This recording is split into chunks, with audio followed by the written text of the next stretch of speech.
وَإِذَا سَأَلَكَ عِبَادِي عَنِّي فَإِنِّي قَرِيبٌ أُجِيبُ دَعْوَةَ الدَّاعِ إِذَا دَعَانِ.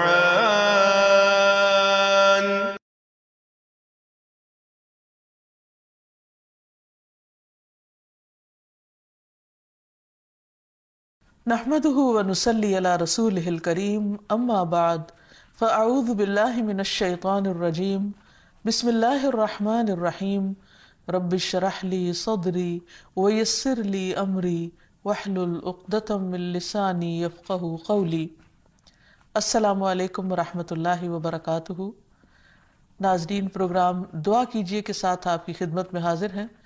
آج ہم انشاءاللہ آپ کے ساتھ برے پڑوسی سے بچنے کی دعائیں شیئر کریں گے. انسان دنیا میں تنہا نہیں رہ سکتا. انسانوں کے ساتھ میل جول اس کی ضرورت ہے. لیکن اگر انسان کو اپنی زندگی میں اپنے رشتہ داروں کے علاوہ اچھے دوستوں کا ساتھ مل جائے، اچھے پڑوسیوں کا ساتھ مل جائے، تو یہ اس کی خوش قسمتی کی علامت ہے. لیکن اگر انسان کی کمپنی بری ہو، اس کے دوست برے ہوں، اس کے پڑوسی برے ہوں، تو یہ اس کی بدبختی کی علامت ہے. قرآن مجید سے ہمیں پڑوسی کے ساتھ حسن سلوک کا بہت اہم پیغام ملتا ہے. سورۃ النساء میں اللہ تعالیٰ فرماتے ہیں وَاعْبُدُوا اللَّهَ وَلَا تُشْرِكُوا بِهِ شَيْئًا وَبِالْوَالِدَيْنِ إِحْسَانًا وَبِذِي الْقُرْبَى وَالْيَتَامَى وَالْمَسَاكِينِ وَالْجَارِ ذِي الْقُرْبَى وَالْجَارِ الْجُنُبِ وَالصَّاحِبِ بِالْجَنبِ وَابْنِ السَّبِيلِ وَمَا مَلَكَتْ أَيْمَانُكُمْ إِنَّ اللَّهَ لَا يُحِبُّ مَنْ كَانَ مُخْتَالًا فَخُورًا. اور اللہ کی عبادت کرو اور اس کے ساتھ کسی کو شریک نہ بناؤ. والدین سے اچھا سلوک کرو، نیز قریبی رشتہ داروں، یتیموں، مسکینوں، رشتہ دار ہمسائے، اجنبی ہمسائے، اپنے ہم نشین اور مسافر، ان سب سے اچھا سلوک کرو. نیز ان لونڈی غلاموں سے بھی جو تمہارے قبضے میں ہیں. یقیناً اللہ ایسے شخص سے محبت نہیں کرتا جو اکڑنے والا، فخر کرنے والا ہے. تو اس آیت میں واضح طور پر ہمیں پڑوسی کی اقسام بھی بتائی گئی ہیں اور ان کے ساتھ حسن سلوک کا بھی مطالبہ کیا گیا ہے، اور یہ ہمارے دین کے بنیادی اخلاق میں سے ہے.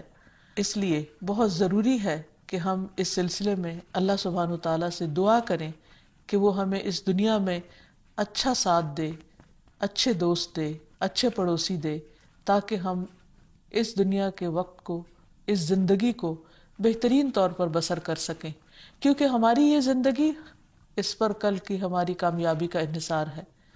انسان جب اکیلا ہوتا ہے تو بہت سے کام نہیں کر پاتا، لیکن جب اسے دوسرے اچھے لوگوں کا ساتھ مل جاتا ہے تو بڑے بڑے کام سر انجام دے پاتا ہے. اس لیے اس چیز کی اہمیت اور بھی زیادہ ہو جاتی ہے. حدیث میں بھی آتا ہے، رسول اللہ صلی اللہ علیہ وسلم نے فرمایا، یہ بات انسان کی سعادت مندی کی علامت ہے کہ اسے نیک ہمسایہ، آرام دہ سواری اور کشادہ یعنی کھلا مکان میسر ہو. اور آپ صلی اللہ علیہ وسلم نے یہ بھی فرمایا کہ 4 چیزیں بدبختی کی علامت ہیں: برا پڑوسی، بد مزاج عورت، تکلیف دہ سواری اور تنگ گھر. اس لیے انسان کو ہمیشہ اللہ تعالیٰ سے خیر ہی مانگنی چاہیے، کیونکہ اللہ سبحانہ وتعالیٰ کے رحمتوں کے دروازے کھلے ہیں. یہ انسان کی اپنی کمی کوتاہی ہوتی ہے کہ انسان کوشش نہ کرے اور اپنے رب سے دعا نہ کرے، کیونکہ دعا ہر حال میں فائدہ دیتی ہے. رسول اللہ صلی اللہ علیہ وسلم نے فرمایا، اللہ تعالیٰ فرماتا ہے، میں اپنے بندے سے اپنے بارے میں گمان کے مطابق فیصلہ کرتا ہوں، اور جب وہ مجھے پکارتا ہے تو میں اس کے ساتھ ہوتا ہوں. اس لیے ہمیں اللہ تعالیٰ کو پکارتے رہنا چاہیے، اسے یاد کرتے رہنا چاہیے، اور یاد کرتے ہوئے اس کی تعریف، اس کی حمد و ثنا نہیں بھولنی چاہیے. سبحان اللہ و بحمدہ، سبحان اللہ العظیم، اور اس کے ساتھ ساتھ درود شریف کا بھی ذکر کرتے رہنا چاہیے. جہاں تک پڑوسی کا تعلق ہے تو انسان کے حق میں پڑوسی دنیا میں بھی اچھی گواہی دیتے ہیں اور آخرت میں بھی وہ انسان کے گواہ ہوں گے. اس لیے انسان کے اخلاق اور اس کے کردار اور اس کے ایمان کو اگر لوگوں کی نظر سے دیکھا جائے تو دوسرے عام لوگوں کے مقابلے میں جو اس کے قریب رہنے والے ہیں وہ اس کے بارے میں زیادہ بہتر رائے دے سکتے ہیں. عبداللہ بن مسعود سے روایت ہے کہ ایک آدمی نے رسول اللہ صلی اللہ علیہ وسلم سے پوچھا کہ مجھے کیسے معلوم ہوگا کہ میں نے نیکی کی یا برائی، یعنی میں اچھا ہوں یا برا؟ نبی صلی اللہ علیہ وسلم نے فرمایا جب تمہارے ہمسائے کہیں کہ تم نے اچھا کام کیا تو تم نے اچھا کام ہی کیا، یعنی ان کی گواہی لی جائے گی، اور جب تم سنو کہ وہ کہہ رہے ہیں کہ تم نے برا کام کیا تو تم نے برا کام ہی کیا. تو اس لیے انسان کو ہمسایوں کے ساتھ بہت اچھی طرح پیش آنا چاہیے، کیونکہ مرنے کے بعد انسان کے اپنے اعمال تو ختم ہو جاتے ہیں، لیکن بعد میں جو اس کے آثار بچتے ہیں ان میں سے اس کے دوست احباب اور پڑوسیوں کی وہ گواہیاں بھی ہیں جو اس کی زندگی کے اعمال سے متعلق اس کے بارے میں اس کے بعد میں دی جاتی ہیں اور فرشتے ان کو لکھ لیتے ہیں، اور یہ چیزیں بھی انسان کے نامہ اعمال میں شامل کر دی جاتی ہیں. پھر اسی طرح یہ ہے کہ قیامت کے دن کچھ لوگ اللہ کے پڑوسی ہوں گے، اور وہ کون؟ رسول اللہ صلی اللہ علیہ وسلم نے فرمایا اللہ تعالیٰ قیامت کے دن اعلان کریں گے کہ میرے پڑوسی کہاں ہیں، میرے پڑوسی کہاں ہیں. فرشتے پوچھیں گے اے ہمارے رب کسے زیب دیتا ہے کہ وہ آپ کے پڑوس میں آئے؟ اللہ تعالیٰ فرمائے گا مساجد کو آباد کرنے والے کہاں ہیں. گویا جو لوگ مسجدوں سے دل لگاتے ہیں، مسجدوں سے محبت کرتے ہیں، مسجدوں کی زیارت کرتے ہیں، ایسے لوگ ان کو اللہ تعالیٰ اپنا پڑوسی قرار دیتا ہے، اور اس سے بڑی کسی کی خوش قسمتی کیا ہو سکتی ہے. جہاں تک انسان پڑوسیوں کے ساتھ حسن سلوک کا تعلق ہے تو رسول اللہ صلی اللہ علیہ وسلم نے اسے ایمان کا حصہ بتایا. آپ نے ایک موقع پر فرمایا جو اللہ اور یوم آخرت پر ایمان رکھتا ہے اسے چاہیے کہ وہ اپنے پڑوسی کے ساتھ اچھا سلوک کرے، یعنی اس کا اکرام کرے. تو گویا پڑوسی کے حق میں صرف یہی نہیں کہ اس کی ضروریات کا خیال رکھا جائے، بلکہ یہ بات بھی شامل ہے کہ اس کے ساتھ حسن سلوک کیا جائے، اس کو عزت اور احترام دی جائے. پھر اسی طرح آپ صلی اللہ علیہ وسلم نے فرمایا اپنے پڑوسی سے اچھا سلوک کرو تو تم مومن ہو جاؤ گے، یعنی یہ ایمان کا تقاضا ہے. یہ صرف ایسا نہیں کہ کسی ایک چیز پر تاکید کی گئی ہے، بلکہ یہ جان لینا چاہیے کہ اس کا تعلق ایمان سے. اگر اچھا سلوک کرے گا انسان تو انسان کا ایمان مکمل ہوگا، ایمان میں اضافہ ہوگا، اور اگر انسان برا سلوک کرے گا تو اس کے ایمان میں کمی واقع ہوگی. پھر اسی طرح پڑوسی کو نہ ستانا بھی ایمان کی علامت ہے.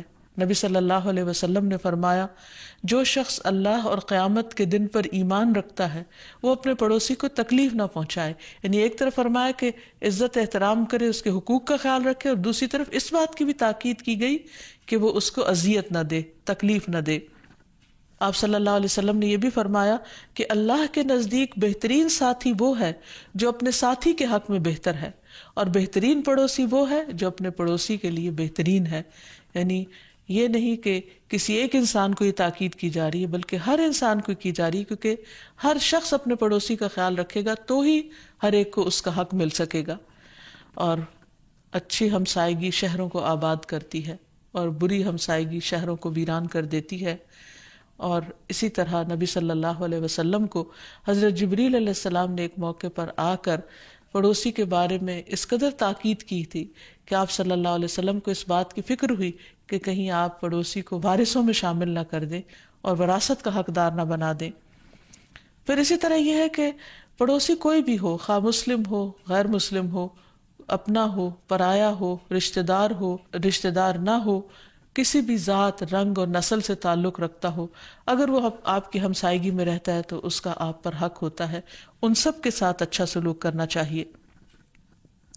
پھر اسی طرح کھانے پینے کے معاملے میں بھی پڑوسی کا خیال رکھنا چاہیے.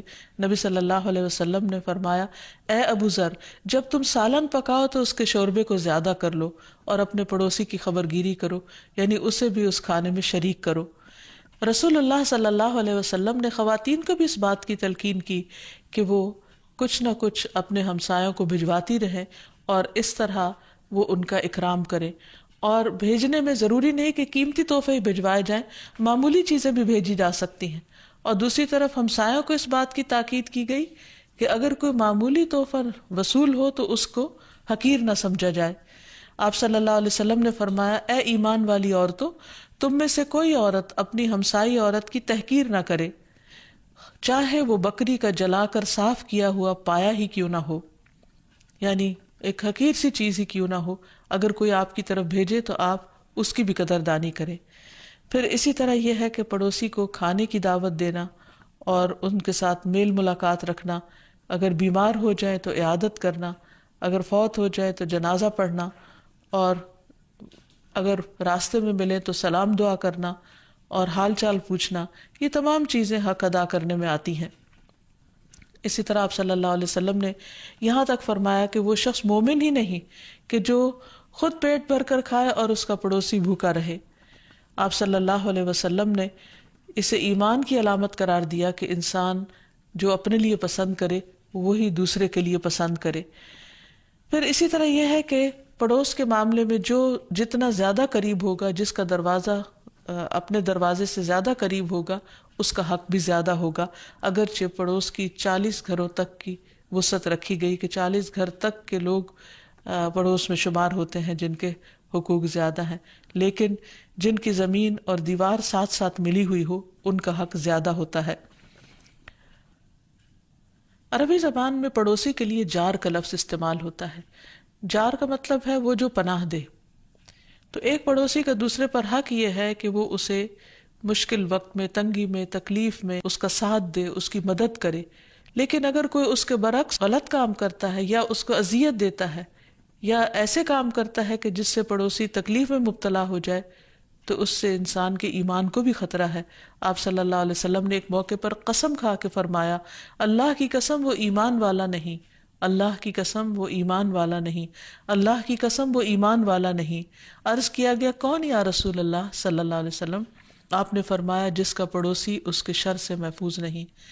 تو اس سے یہ پتہ چلتا ہے کہ اگر ایک انسان اپنے پڑوسی کو صحیح معنوں میں پناہ نہیں دیتا بلکہ اذیت دیتا ہے، تکلیف دیتا ہے، تو ایسے شخص کا ایمان سے کوئی تعلق نہیں۔ اور پھر پڑوسی کے ساتھ زیادتی کسی عام شخص کے ساتھ زیادتی کی بنسبت 10 گنا زیادہ زیادتی شمار کی جاتی ہے۔ پھر اسی طرح آپ صلی اللہ علیہ وسلم نے قیامت کی علامت اس بات کو قرار دیا کہ کوئی شخص اپنے پڑوسی کو قتل کرے۔ پھر اسی طرح آپ صلی اللہ علیہ وسلم نے اس شخص کے لیے ہلاکت اور تباہی کی بات قرار دی کہ جس کے ڈر سے یا جس کے شر سے اس کا ہمسایہ بھاگ جائے اور وہ جگہ ہی چھوڑ جائے۔ پڑوسی کو اذیت دینا اس قدر خطرناک کام ہے کہ انسان جنت سے محروم ہو سکتا ہے۔ رسول اللہ صلی اللہ علیہ وسلم نے فرمایا، ایسا شخص جنت میں داخل نہیں ہوگا جس کی شرارتوں سے اس کا ہمسایہ امن میں نہ ہو، اور ایسے شخص کے لیے آخرت میں رسوائی ہی رسوائی ہے کہ جس کے پڑوسی اس کی اذیتوں اور تکلیفوں کا شکار ہوتے ہوں۔ اسی طرح انسان جہاں اپنے طرز عمل کو درست کرے اور کسی کو اذیت نہ دے، وہاں اگر کسی اور کی طرف سے تکلیف پہنچ رہی ہے تو اس موقع پر پھر کیا طرز عمل اختیار کرے؟ ایسے میں انسان نمبر 1 حسن سلوک کے ساتھ دوسرے کا دل جیتے اور اس کو سیدھی راہ پر لائے، برائی کے جواب میں بھلائی کرے، کیونکہ قرآن مجید میں یہ آتا ہے، ادفع باللتی ہی احسن فاذا الذی بینک وبینہ عداوۃ کأنہ ولی حمیم، کہ برائی کو بھلائی سے دور کرو، یعنی کسی کے برے سلوک کے مقابلے میں اچھا سلوک کرو، تو اس کا نتیجہ کیا ہوگا؟ فاذا الذی بینک وبینہ عداوۃ، کہ تمہارے اور اس کے درمیان اگر کوئی عداوت ہوگی، دشمنی ہوگی، تو وہ دشمنی دوستی میں بدل جائے گی، کأنہ ولی حمیم، گویا کہ وہ دلی گہرا دوست بن گیا۔ اس لیے جو لوگ اس طریقے پر عمل کریں وہ انشاءاللہ خیر پائیں گے، لیکن یہ ہر ایک کے بس کی بات نہیں۔ اسی لیے قرآن مجید میں آتا ہے، وَمَا يُلَقَّاهَا إِلَّا الَّذِينَ صَبَرُوا، یہ بات نہیں ڈالی گئی مگر ان لوگوں میں جن کے اندر صبر ہے۔ وَمَا يُلَقَّاهَا إِلَّا ذُو حَظٍّ عَظِيمٍ، اور یہ بات نہیں پائی جاتی، نہیں ڈالی گئی مگر ان کے اندر جن کا بہت بڑا حصہ ہے، بہت خوش قسمت لوگ ہیں۔ یعنی یہ انتہائی مشکل کام ہے کہ کوئی آپ کے ساتھ برا کرے اور پھر آپ جواب میں اس کے ساتھ اچھا کریں، لیکن ایسا کرنے والے بہت ہی خوش قسمت لوگ ہیں، کیونکہ انہیں دنیا اور آخرت کی بھلائیاں نصیب ہوتی ہیں۔ تو برے پڑوسی کے شر سے بچنے کے لیے ایک طرف جہاں انسان کوشش کرے وہاں دوسری طرف دعا بھی کرے، کیونکہ نبی صلی اللہ علیہ وسلم نے فرمایا تعوذوا باللہ من جار السوء فی دار المقام، مقامی پڑوسی کے شر سے اللہ کی پناہ مانگا کرو، کیونکہ مسافر پڑوسی سے تو آدمی جس وقت جدا ہونا چاہے ہو سکتا ہے، لیکن جو رہائشی ہو اس سے جدائی مشکل ہے، اور چونکہ دن رات کا ساتھ ہوتا ہے اس لیے انسان کے لیے ایک مسلسل اذیت اور ایک بے چینی اور اضطراب کا باعث بن جاتا ہے یہ سب کچھ۔ تو اس لیے خصوصی طور پر انسان کو اچھے ہمسائیگی میں جانے کی کوشش بھی کرنی چاہیے، اور اچھے ہمسایوں کے ملنے کی، اور پھر اچھے خوش قسمتی کی علامت بھی یہی ہے کہ انسان کا ہمسایہ اچھا ہو، تو اس کے لیے دعا کرتے رہنا چاہیے۔ تو انسان کو دعا کے ساتھ ساتھ کوشش کرنی چاہیے کہ اسے اچھے پڑوسی کی رفاقت میسر آئے، اور پھر صرف دنیا کے لیے نہیں بلکہ آخرت کے لیے بھی، جیسے حضرت آسیہ نے دعا مانگی تھی کہ رب ابنی لی عندک بیتا فی الجنہ، اے میرے رب میرے لیے اپنے پاس اپنے قریب جنت میں گھر بنا دے، یعنی مجھے تیرا قرب چاہیے، تیرا ساتھ چاہیے، تیری محبت چاہیے، تیری رضامندی چاہیے۔ اسی طرح دنیا میں بھی صالح دوست اور صالح جلیس کی دعا کرنی چاہیے۔ علقمہ کہتے ہیں کہ میں جب شام آیا تو میں نے 2 رکعت نماز پڑھ کر یہ دعا کی، اللہم یسر لی جلیسا صالحا، اے اللہ مجھے کوئی نیک ساتھی عطا کر۔ یعنی خصوصاً انسان جب کسی نئے شہر میں جائے، نئی جگہ پر جائے، کسی نئی ویسینٹی میں جائے تو اس وقت یہ دعا کرے۔ کہتے ہیں کہ پھر میں ایک قوم کے پاس آیا اور ان کی مجلس میں بیٹھ گیا، تھوڑی ہی دیر بعد ایک بزرگ آئے اور میرے پاس بیٹھ گئے۔ میں نے پوچھا یہ کون ہے؟ لوگوں نے بتایا کہ یہ ابو درداء ہیں رضی اللہ عنہ، نبی صلی اللہ علیہ وسلم کے پیارے صحابی۔ اس پر میں نے عرض کیا کہ میں نے اللہ تعالیٰ سے یہ دعا کی تھی کہ اللہ مجھے کوئی نیک ساتھی عطا فرما، اور اللہ تعالیٰ نے مجھے آپ کو عطا کر دیا، آپ کو عنایت کر دیا، یعنی آپ میرے قریب آ بیٹھے اور آپ سے فوراً ایک تعلق قائم ہو گیا۔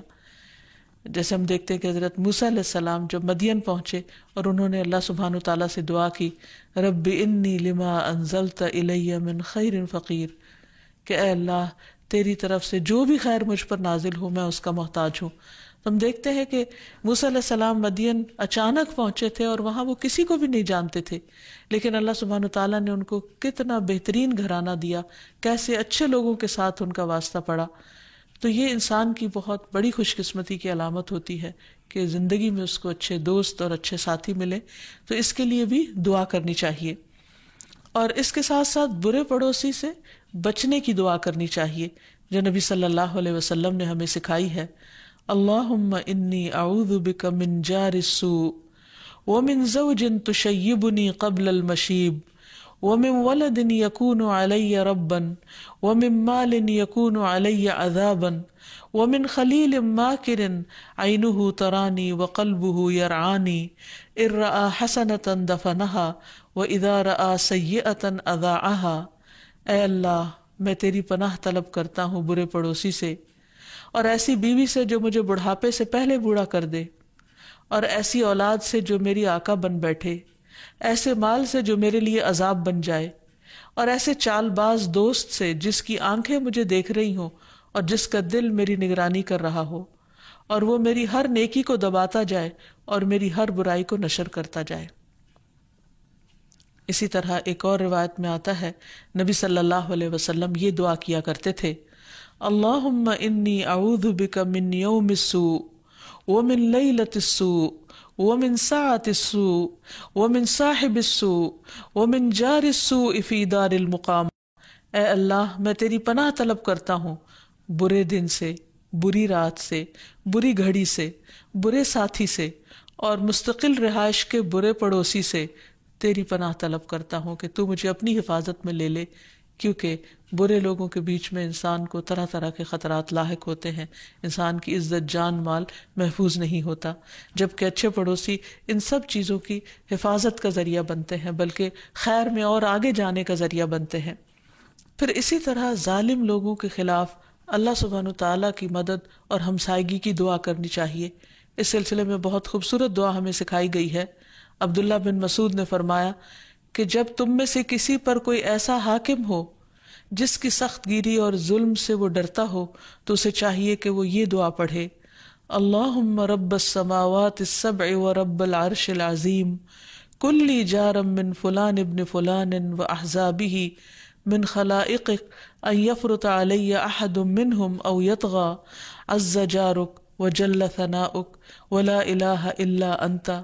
اے اللہ، 7 آسمانوں کے رب اور عرش عظیم کے رب، تو میرا پڑوسی بن جا، یعنی میرے لیے پناہ بن جا، فلاں بن فلاں کے اور اس کے گروہ کے مقابلے میں جو تیری مخلوق میں ہیں، اور اس بات سے روک دے کہ ان میں سے کوئی ایک بھی مجھ پر زیادتی کرے یا وہ سرکشی کرے۔ تیری پناہ بہت مضبوط ہے، تیری تعریف بڑی شان والی ہے، اور تیرے سوا کوئی معبود نہیں ہے۔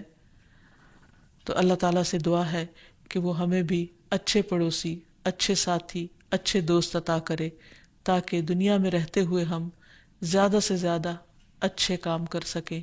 وآخر دعوانا ان الحمد للہ رب العالمین۔ السلام علیکم ورحمۃ اللہ وبرکاتہ۔ لم أكن بدعائك